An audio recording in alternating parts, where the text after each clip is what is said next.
নমস্কার প্রিয় দর্শক বন্ধুরা, আমি উজ্জ্বল কর। আপনারা দেখছেন U24 নিউজ বাংলাদেশের বিস্তারিত খবর। কৃষ্ণা পৌরসভার উপপ্রধান জনাব জাহিদ হাসান খানের বিশেষ ব্যবস্থাপনায় শ্রীরামপুর লোকসভা কেন্দ্রে তৃণমূল কংগ্রেস প্রার্থী কল্যাণ বন্দ্যোপাধ্যায়ের জনসভায় উপস্থিত বিস্তীর্ণ এলাকার সাধারণ মানুষ। সেই সভা থেকে কল্যাণ বলেন যে রিষ্টা শহর অঞ্চলে একসময় ক্রিমিনালের আতুরঘর ছিল, আজকে এই রিষ্টা শহর ক্রিমিনাল মুক্ত। এছাড়াও তিনি রিষ্টা শহর অঞ্চলের বিভিন্ন উন্নয়ন নিয়ে কথা বলেন। প্রিয় দর্শক বন্ধুরা, আপনারা জানতে দেখতে অবশ্যই চোখ রাখুন উজ্জ্বল করে রিপোর্ট U24 নিউজ বাংলা পর্দায়। फिर आप लोग हमको जिताइए, ये प्रेयर लेके आपके पास आए हैं। तीन बार आप लोग हमको जिताया है। আপনারা তিনবার আমাকে জিতিয়েছেন। আমি আপনাদের কাছে হাত জোর করে আমার কৃতজ্ঞতা স্বীকার করি। গত 15 বছর ধরে ভারতবর্ষের পার্লামেন্টে বিভিন্ন কিছু রাজনৈতিক কাজকর্মের মধ্যে দিয়ে আমি পরিচিত হয়েছি। ন্যাশনালি আমি একটা মুখ হয়ে দাঁড়িয়েছি। আর গত 2014 থেকে 2024 10 বছর ধরে নরেন্দ্র মোদীর বিরুদ্ধে লড়াই করে, নরেন্দ্র মোদীর বিরুদ্ধে প্রতিবাদ করে, তর্ক করে, বিতর্ক করে, চোখে চোখ রেখে আপনাদের আশীর্বাদে, আপনাদের দোয়ায় ভারতবর্ষের জাতীয় রাজনীতিতে একটা পরিচিত মুখ হয়েছে মোদী বিরোধী মুখ হিসেবে।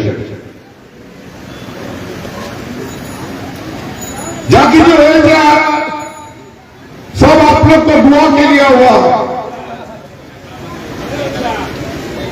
आप लोग की मेरा स्ट्रेंथ है, स्ट्रेंथ। आप लोग का आशीर्वाद, आप लोग का दुआ जब तक मेरा सिर पे है, कोई हमको सिर तरह झुकाना नहीं चाहिए। लड़ाई जारी है, लड़ाई चलेगा।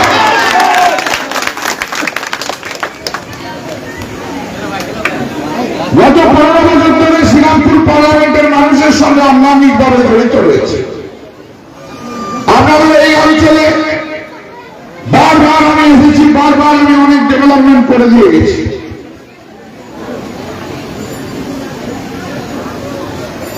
কোন ওয়ার্ড বাকি আছে? 4, 5, 6 কোন ওয়ার্ড বাকি আছে? 4 নম্বর ওয়ার্ডে তো বারবার বলছি টাকা দেবো, টাকা দেবো, টাকা দেবো, টাকা দেবো। যে কোনো কারণেই হোক ডেভেলপমেন্টের টাকা নেয়নি। লাস্টে 4.5 লক্ষ টাকা দিয়ে একটা ফান্ড পর্যন্ত বসিয়ে দিয়েছে। 5-6 তো প্রচুর কাজ করেছে। যাইটা জানে, যাইটা বলবে আপনাদের কাছে। রিসার্ভ 30,000 সাজিয়ে দিয়েছি। 70 লক্ষ থেকে 80 লক্ষ টাকা খরচা করে রিসার্ভ 30,000 বিভিন্ন অ্যাপারেটাস নিয়ে এসে, বিভিন্ন জিনিস নিয়ে এসে মানুষকে যেন বাইরে ট্রিটমেন্ট করতে যেতে না হয়, তাই রিসার্ভে সাজিয়ে দিয়েছে। এখানে অঞ্জুমান স্কুলে 10 লক্ষ টাকা দিয়েছি আমি আগে। সব জায়গায় ডেভেলপমেন্টের ছোঁয়া রয়েছে। প্রথম যখন রিসার্ভ এসেছিলাম কি ছিল? অন্ধকার ছিল, সরু রাস্তা ছিল, আজ বড় রাস্তা, চকচক করছে আলো। স্কুল তৈরি করেছে। সিপিএম আমার ক্রিমিনাল রাজত্ব ছিল, ক্রিমিনালদের আতুরঘর ছিল। এই রিষ্টা কল্যাণ সব ক্রিমিনালদের আতুরঘর ছিল। শক্ত হাতে সব ক্রিমিনালদের জেলের ভেতরে উপ্পা সাগরকে জেলে ঢুকিয়েছি। আজ তো উপ্পা সাগরের সিনেমা, তাকে জেলে ঢোকানো আমি নিজে জেলে ঢুকিয়েছি। উপ্পা সাগরকে কেউ হুলো যা আছে সব জেলে ঢুকিয়ে দিয়েছি।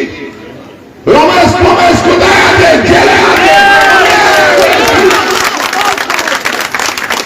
সব ক্রিমিনালদের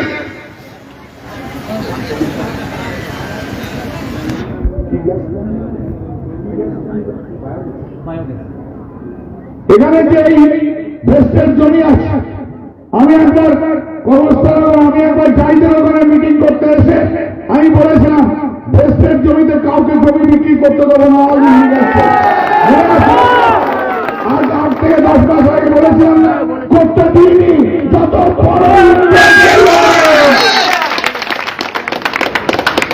ওইখানে এখন বড় রেস্টুরেন্ট তৈরি হবে। রাজ্য সরকার কেন্দ্রে আইসি বসেছে, ডিএম বসেছে, 6 টেস্ট হয়ে গেছেন, মেয়ে ওখানে তৈরি হবে। এবার আপনার এখানে বড় একটা প্ল্যান তৈরি হবে। ভাবুন তো, এই জমিটাকে 4 জন মিলে বিক্রি করার চেষ্টা করেছিল, হাতে হাতে ধরেছি, চোর ধরেছে। তার জন্য আমার খারাপ লাগছে, তাতে আমার কিছু এসে যায় না, চোরকে চোরকে ধরবই ধরবো।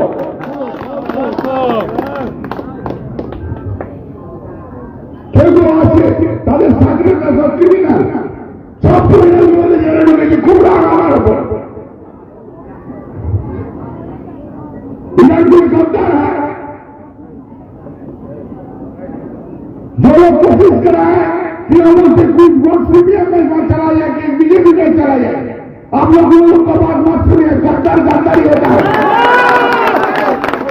गद्दार गद्दार ही होता है।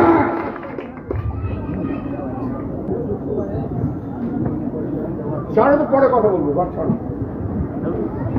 कितना दाम है बताइए ना।